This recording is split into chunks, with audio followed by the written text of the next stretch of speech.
આજે આપણે જોઈશું ઉદાહરણ 2.4. ઓકે, આકૃતિ તમને દર્શાવેલી છે. તમને કહે છે આકૃતિમાં દર્શાવ્યા મુજબ ડી બાજુવાળા ચોરસ એબીસીડીના શિરોબિંદુ પર 4 વિદ્યુતભાર ગોઠવેલ છે.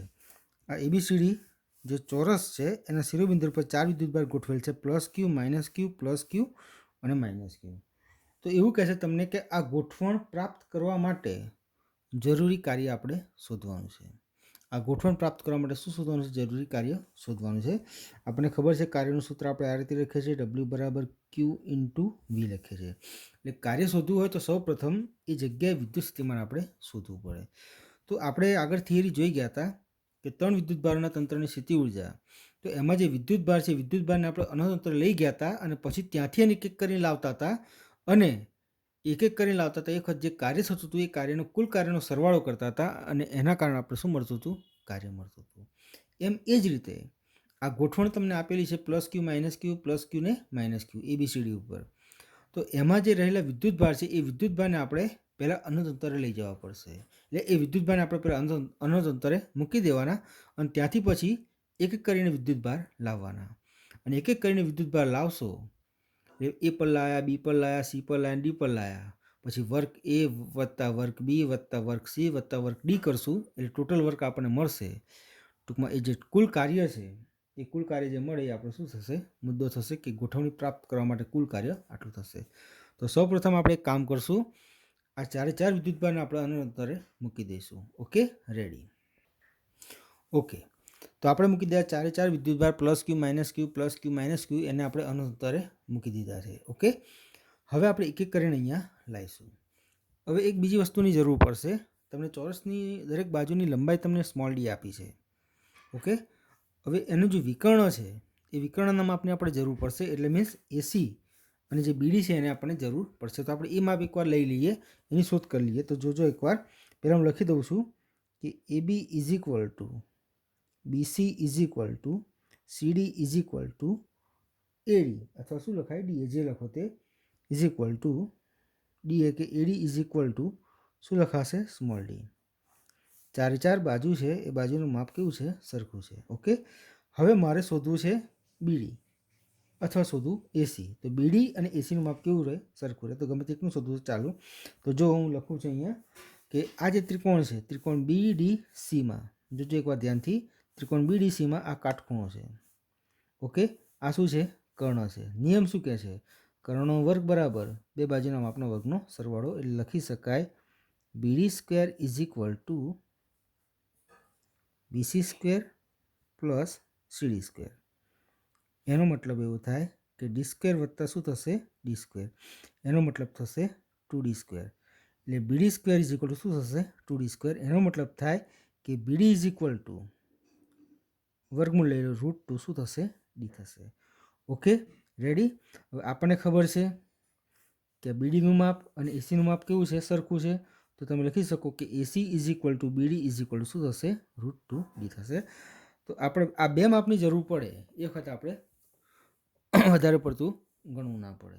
ઓકે, હવે આપણે શું કરીએ? તો હવે આપણે સ્ટાર્ટ કરીએ. એક એક કરીને વિદ્યુતભાર લાવીશું. ઓકે, ચલો. હવે પહેલાં આપણે પ્લસ ક્યુ વિદ્યુતભારને ક્યાં લાવવાનો? એ પર. તો નિયમ કહે છે કે હવે અહીંયા તો કોઈ જાતનો વિદ્યુતભાર છે નહીં, એટલે પ્રારંભમાં વિદ્યુતભાર ન હોવાને લીધે એ પાસે વિદ્યુત ક્ષેત્ર કેવું થશે? શૂન્ય થશે. તો લખી શકાય પ્રારંભમાં વિદ્યુતભાર ન હોવાને લીધે ઈ બરાબર કેવું થશે? 0 થશે. હવે જો ઈ બરાબર 0 થાય એનો મતલબ એવો થાય કે આ પ્લસ ક્યુ વિદ્યુતભારને અહીં લાવવો હોય તો આપણે કાર્ય ના કરવું પડે. એનો મિનિંગ એવો થયો કે WA ઇઝ ઇક્વલ ટુ શું થશે? 0 થશે. ઓકે, તો આ પ્લસ ક્યુ વિદ્યુતભાર અહીંયા આવી ગયો.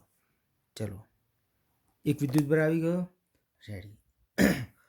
હવે આપણે શું કરવાનું છે? તો હવે આપણે બી પાસે, આ તો આવી ગયો, બી પાસે માઇનસ ક્યુ વિદ્યુતભારને લાવવાનો છે. બી પાસે કોને લાવવાનો છે મારે? માઇનસ ક્યુ વિદ્યુતભારને. પણ હવે તો વિદ્યુતભાર આવી ગયો છે પહેલાં એ પાસે, તો પહેલાં પ્લસ ક્યુ વડે બી પાસે સ્થિતિમાન શોધવાનું. તો આ મુદ્દો થાય કે પ્લસ ક્યુ વડે બી પાસે સ્થિતિમાનનું સૂત્ર શું છે? તો સ્થિતિમાનનું સૂત્ર છે 1/4πε0 Q/R થાય. તો આપણે એ રીતે લખી નાખશે કે VB ઇઝ ઇક્વલ ટુ કોના વડે પ્લસ ક્યુ વડે. તો આપણે 110% લખશું 1/4πε0 Q/. ડિસ્ટન્સ કેટલું છે અહીંથી આ સ્મોલ ડી, એટલે 110% શું લખાશે સ્મોલ ડી. આ જે વિદ્યુતભાર લઈ આવ્યા એ એમને આવી ગયો, પણ બીજો લાવવો હોય તો કાર્ય કરવું પડશે, એટલે અહીં સ્થિતિમાન શોધવું પડે આ સૂત્રના આધારે. ચલો ને 2 નંબર આપી દઈએ.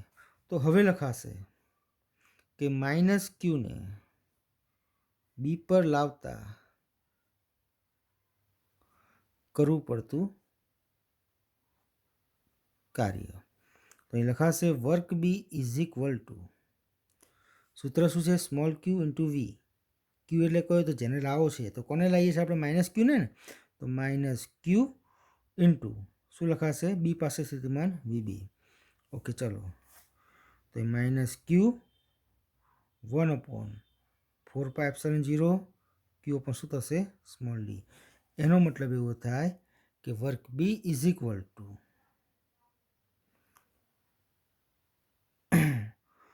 ડાયરેક્ટ લખશો તો ચાલશે કે 1/4πε0, એટલે એવું લખાશે 1/4πε0 Q² થશે ને, માઇનસ ક્યુ ઇન્ટુ ક્યુ Q² એટલે માઇનસ Q² /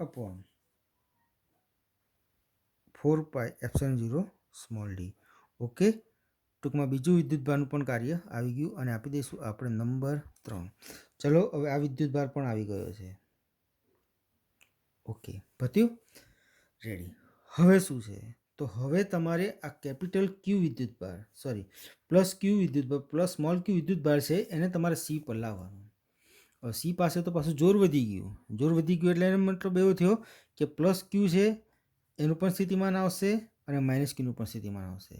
હવે તમારે શું કરવાનું, તો તમારે લખવું પડે કે પ્લસ ક્યુ અને માઇનસ ક્યુ વડે સી પર સ્થિતિમાન. કેવું લખવાનું, તો પ્લસ ક્યુ અને માઇનસ ક્યુ વડે સી પર સ્થિતિમાન આપણો આગળનો મુદ્દો થયો. તો હવે આપણે લખી શકીએ કે પ્લસ ક્યુ અને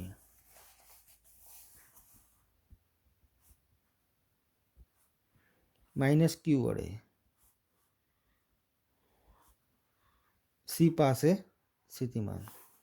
ઓકે, તો લખાશે પ્લસ ક્યુ વડે એટલે 1/4πε0 પ્લસ ક્યુ. ક્યુ અપનાવો, અંતર કેટલું છે તો પ્લસ ક્યુ જોવાનું. પ્લસ ક્યુ ક્યાં છે ભાઈ, અહીં છે. અહીંથી આ અંતર માપવાનું, તો આ અંતર કયું બોલ્યું એસી. એસી બરાબર શું લખાય √2d લખાશે. તો આપણે ડાયરેક્ટ અંતર લખશું √2d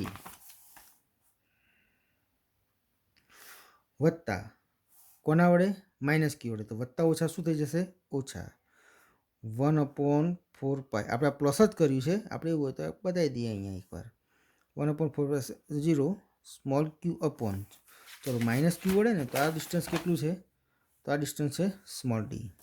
તો લખાશે અહીંયા સ્મોલ ડી.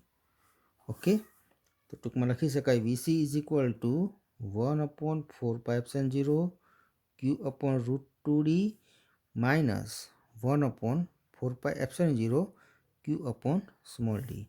હવે લખવું જ વ્યવસ્થિત લખાશે કે VC is equal to common નીકળશે Q/4πε0 શું આવશે બીજું સ્મોલ ડી. હવે વધ્યું શું, તો આમાં વધ્યું Q/1/√2 એ શું રહેશે -1. ઓકે, અને તમારા નંબર આગળ ના દેવાનું. આપણે આગળ નંબર આવ્યો તો 3, તો કયો આપવાનો 4 નંબર. ઓકે, સી પાસે કુલ સ્થિતિમાન મળી ગયું. હવે કોને લાવવાનો છે તમારે, તો પ્લસ ક્યુને. તો આ પ્લસ ક્યુને સી પર લાવવા કરતું પડતું કાર્ય. ઓકે, તો લખવું પડશે કે પ્લસ ક્યુને સી પર લાવવા કે સી પર લાવતા કરવું પડતું કાર્ય. ઓકે, તો ક્યુ ઇન્ટુ શું આવશે, કેમ ક્યુ લખ્યું પ્લસ એટલા માટે કે પ્લસ ક્યુને લાવો છે, એટલે શું લખાશે ક્યુ ઇન્ટુ વીસી. આ આમનું આમ આખું આપણે લખીશું આ રીતે Q/4πε0 સ્મોલ ડી 1/√2 -1. ઓકે, હવે થોડુંક સાદું રૂપ આપી દઈએ તો ક્યુ ઇન્ટુ ક્યુ એટલે શું થશે Q²/4πε0 સ્મોલ ડી બ્રેકેટમાં 1/√2 -1 થશે. ઓકે, આ થઈ ગયું વર્ક સી થઈ ગયું. ઓકે, એનો મતલબ એવો થયો કે પ્લસ ક્યુ વિદ્યુત ભાર સી ઉપર આવી ગયો. જોઈ લેજો. ઓકે, હવે કોણ રહ્યું ખાલી? માઇનસ ક્યુને ક્યાં લાવવાનો? ડી પર. તો આપણે પહેલાં ડી પાસે પ્લસ ક્યુ, માઇનસ ક્યુ અને પ્લસ ક્યુ વડે ડી પાસે શું શોધવું પડશે? સ્થિતિમાન શોધવું પડશે. ઓકે, તો હવે આપણે લખીશું પ્લસ ક્યુ, માઇનસ ક્યુ અને પ્લસ ક્યુ વડે ડી પાસે સ્થિતિમાન. તો લખવાનું પ્લસ ક્યુ, માઇનસ ક્યુ અને પ્લસ ક્યુ વડે ડી પાસે વિદ્યુત સ્થિતિમાન. ઓકે, ચલો પહેલાં વાત કરશું પ્લસ ક્યુ વડે. ચલો પ્લસ ક્યુ માટે અંતર કેટલું છે જોજો એકવાર. પ્લસ ક્યુ વડે ડી પાસે, તો આ અંતર પ્લસ ક્યુ માટે પહેલાં પ્લસ ક્યુ માટે અંતર કેટલું લખાશે? Small D. માઇનસ ક્યુ માટે અંતર કેટલું લખાશે? તો બીડી એટલે કેટલું લખાશે? √2d. અને આ પ્લસ ક્યુ માટે અંતર કેટલું લખાશે? ફરીથી ડી. એટલે એનો મતલબ થયો પહેલાં પ્લસ ક્યુ માટે સ્મોલ ડી અંતર આ ડી સુધીનું, બીજા માઇનસ ક્યુ માટે કેટલું અંતર થશે? √2d. અને પછીના પ્લસ ક્યુ માટે કેટલું અંતર થશે? Small D. ઓકે, તો જો હું લખું છું પહેલાં પ્લસ ક્યુ માટે, તો લખાશે આ રીતે 1/4πε0 ક્યુ અપોન શું થશે? સ્મોલ ડી પ્લસ ક્યુ વડે. માઇનસ ક્યુ વડે ને તો માઇનસ ક્યુ એટલે માઇનસ ક્યુ એટલે પ્લસ માઇનસ થશે. 1/4πε0 ક્યુ અપોન માઇનસ ક્યુ વડે ડિસ્ટન્સ કેટલું? √2d છે. હવે થશે પ્લસ ક્યુ વડે, તો 1/4πε0 ક્યુ અપોન શું થશે? Small D. ઓકે, આ પ્લસ ક્યુ વડે, આ માઇનસ ક્યુ વડે અને આ બીજા પ્લસ ક્યુ વડે. હવે આમાંથી પાછું કોમન કાઢી લઈએ. સોરી, આપણે સી લખ્યું છે, ડી આવશે. તો કોમન નીકળશે 1 કે ક્યુ દરેકમાંથી ઉપરથી ક્યુ અપોન 4πε0 સ્મોલ ડી. ચલો હવે શું વધ્યું? કશું ના વધ્યું એટલે 1 રહ્યું. અહીં શું વધ્યું? 1/√2 રહ્યું. અહીં શું વધ્યું? કશું ના વધ્યું તો 1 વધ્યું. ટૂંકમાં VD is equal to Q upon 4πε0 small d. 1 + 1 2, 2 minus 1 upon શું થશે? √2 થશે. તો અને આપણે નંબર આપી દઈશું ડી પાસે સ્થિતિમાનને 6 નંબર. હવે કહેવાનું ડી પાસે કોને લાવવાનો છે? માઇનસ ક્યુને. તો ડી પાસે માઇનસ ક્યુને લાવતા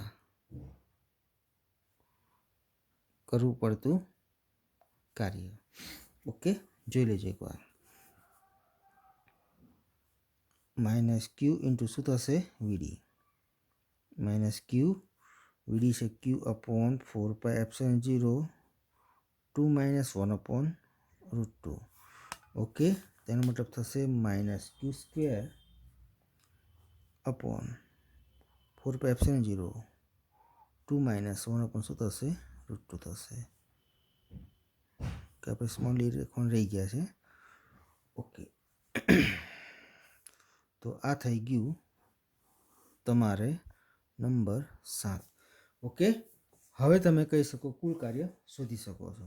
ઓકે, બરાબર. તો શું કરવાનું? તો જો સમીકરણ 1 વર્ગ એ, સમીકરણ 3 વર્ગ બી, સમીકરણ 5 વર્ગ સી અને સમીકરણ 7 વર્ગ ડી, આ બધાનું શું કરશો? સરવાળો કરશો. તો હવે લખી શકાય કુલ કાર્ય W is equal two WA plus WB plus WC plus WD. Okay, આ તો 0 છે. બોલો WB કેટલા છે? તો WB છે તમારે minus Q square upon 4πε0d. એટલે માઇનસ એટલે આમ લખાશે minus Q square upon 4πε0 small D. ચલો WC કેટલા છે?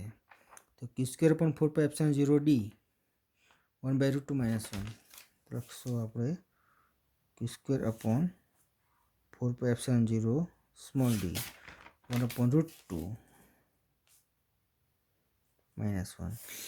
વર્ક ડી હમણાં શોધ્યું તે તો શું છે? Minus Q square, minus Q square 4πε0 small d 2 - 1/√2.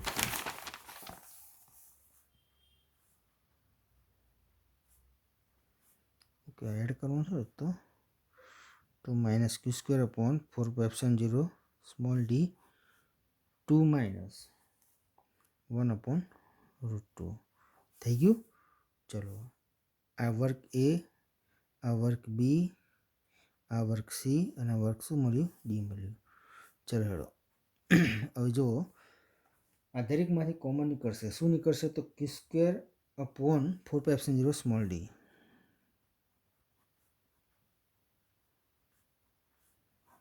ચલો તો પહેલાંમાંથી શું વધ્યું? -1. આમાં શું વધ્યું?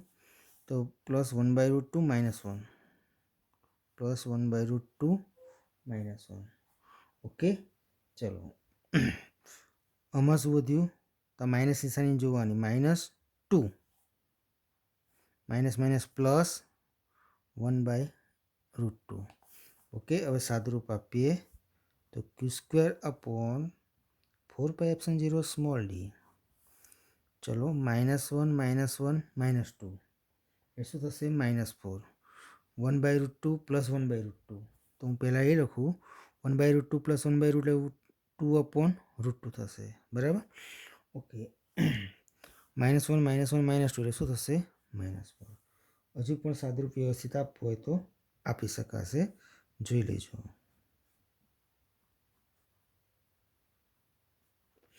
કઈ રીતે તો જોવાનું એકવાર શાંતિથી. આ 2 એટલે √2 લખાય. આ બીજું √2 -4. આ કેન્સલ, આ કેન્સલ. ઓકે. વર્ક. હવે વધ્યું શું? તો ક્યુ સ્ક્વેર અપોન 4πε0 સ્મોલ ડી √2 -4. બધા નિશાની બદલી નાખું તો minus Q square upon 4πε0 small D. આ √2 માઇનસ થઈ જશે અને -4 પ્લસ થશે એટલે 4 - શું થશે? √2. તો આ થઈ ગયું કુલ કાર્ય કે આ જે ગોઠવણ કરી હતી કે પ્લસ એ પર પ્લસ ક્યુ, બી પર માઇનસ ક્યુ, સી પર પ્લસ ક્યુ. તો આ ગોઠવણ કરવા માટે આપણે આને લઈ આવ્યા હતા કે ગોઠવણ કરવા માટે કરવું પડતું કુલ કાર્ય. એ કુલ કાર્ય આપણે કેટલું થશે? તો -ક્યુ સ્ક્વેર અપોન 4πε0 સ્મોલ ડી બ્રેકેટમાં 4 - શું થશે? √2 થશે. ઓકે. રેડી? ઓકે. તો આ જે ઉદાહરણ હતો એનો એ પોઈન્ટ પૂરો થયો. હવે સેકન્ડ પોઈન્ટ છે જે બી પોઈન્ટ છે. એ બી પોઈન્ટ તમને એવું કહે છે કે Q0 વિદ્યુત ભાર છે. કયો વિદ્યુત ભાર છે? Q0. એ Q0 વિદ્યુત ભારને આના કેન્દ્ર પાસે લાવવો હોય તો શું કાર્ય કરવું પડે? તો સ્વાભાવિક વસ્તુ છે કે આ કેન્દ્ર પાસે વિદ્યુત ક્ષેત્ર કેટલું છે એ પહેલાં જોવું પડે. તો મારે Q0ને કેન્દ્ર પાસે લાવવાનું છે તો કાર્ય કેટલું કરવું પડશે? ઓકે. જોઈ લઈએ એકવાર. તો એકવાર અહીં વિદ્યુત ક્ષેત્ર જોજો. જો પ્લસ ક્યુ વડે વિદ્યુત ક્ષેત્ર બહારની સાઈડ આ બાજુ, આ એ કહેવાય. આ સી પર રહેલો છે પ્લસ ક્યુ, એના વડે વિદ્યુત ક્ષેત્ર બહારની સાઈડ પ્લસ છે એટલે. ઓકે. આ બંને એકબીજાને સરનાબૂદ કરશે. ચલો આ કેન્સલ થઈ જાય. હવેની વાત આવે તો ડી વડે એટલે કે -ક્યુ વડે ઈ પર વિદ્યુત ક્ષેત્ર. તો માઇનસનું વિદ્યુત ક્ષેત્ર એના તરફ હોય એટલે આ લખાશે ઈડી આ બાજુ. હવે બી પર -ક્યુ છે એના વડે વિદ્યુત ક્ષેત્ર તો આ લખાશે એની તરફ એટલે આ બાજુ. તો સ્વાભાવિક વસ્તુ છે ઈએ અને ઈસીની ઓપોઝિટ ડાયરેક્શન વેલ્યુએશન સરખી કહેવાય તો એના વડે અસર શું થાય? નાબૂદ થાય. આ ઈબી અને ઈડી એની પણ અસર શું થઈ જાય? નાબૂદ. ટૂંકમાં આ જે સેન્ટર છે એ સેન્ટર ઉપર વિદ્યુત ક્ષેત્ર શું થશે? 0 થશે.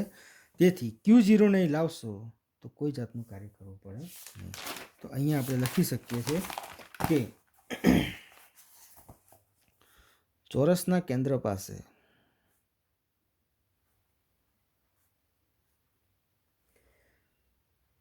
પરિણામી વિદ્યુત ક્ષેત્ર શું કહેવાય? તો ચોરસના કેન્દ્ર પાસે પરિણામી વિદ્યુત ક્ષેત્ર 0 હોવાથી એટલે કે E = 0 હોવાથી Q0 ને ચોરસના કેન્દ્ર પાસે લાવતા કરવું પડતું કાર્ય W કેવું થશે? 0 થશે. ઓકે. તો આ થઈ ગયું આપણું ઉદાહરણ 2.4 થયું છે. તો આ રીતનું ઉદાહરણ છે. એ ઉદાહરણ ખાસ તમારે જોવાનું. ઉદાહરણ બહુ ઇમ્પોર્ટન્ટ છે. 110%માં ખ્યાલ આવ્યો છે. હું ફરીથી એકવાર 2 જ મિનિટમાં બતાવી દઉં, જોઈ લેજો એકવાર. તો મેં તમને આ ચોરસ બતાવ્યું હતું. દરેક બાજુની લંબાઈ સ્મોલ ડી છે. ઓકે, પ્લસ ક્યુ માઇનસ ક્યુ પ્લસ ક્યુ માઇનસ ક્યુ. આ ગોઠવણ માટે કુલ કાર્ય કેટલું કરવું પડે? તો મેં સૌપ્રથમ શું કર્યું? 1 2 3 અને 4 ને અહીં લઈ ગયો હતો. ઓકે, પછી અને એક કરીને લાવવાના. પણ એના પહેલાં મેં આ બીડી અને એસી માપ મેં શોધી નાખ્યું હતું. ઓકે, પછી મેં કીધું બધા અનંત અંતરે છે, અહીં કોઈ વિદ્યુત ભાર નથી, એટલે E0 થાય પ્રારંભમાં. તો work A is equal to શું થાય? 0 થાય. એક વિદ્યુત ભરાઈ ગયો. હવે એ આવે તો એના વડે બી પાસે સ્થિતિમાન હશે, તે આપણે શોધી નાખ્યું. હવે આ બી પાસે માઇનસ ક્યુને લાવ્યો તો કાર્ય કેટલું કરવું પડે? આટલું. એ પણ આપણે શોધ્યું. ઓકે, આગળ એ જ રીતે હવે એ અને બી પર આવી ગયા તો એના વડે સી પર સ્થિતિમાન કેટલું હશે? તો આપણે વીસી શોધી નાખ્યું. હવે સી ઉપર પ્લસ ક્યુને લાવવા માટે કરવું પડે તો કાર્ય કેટલું થાય? તો એ પણ શોધ્યું. ઓકે, હવે 3 વિદ્યુતભાર થયા તો ડી પાસે સ્થિતિમાન કેટલું છે એ પહેલાં શોધ્યું આપણે. પ્લસ ક્યુ માઇનસ ક્યુને પ્લસ ક્યુ વડે. Okay, ready. સ્થિતિમાન આપણને આટલું મળી ગયું.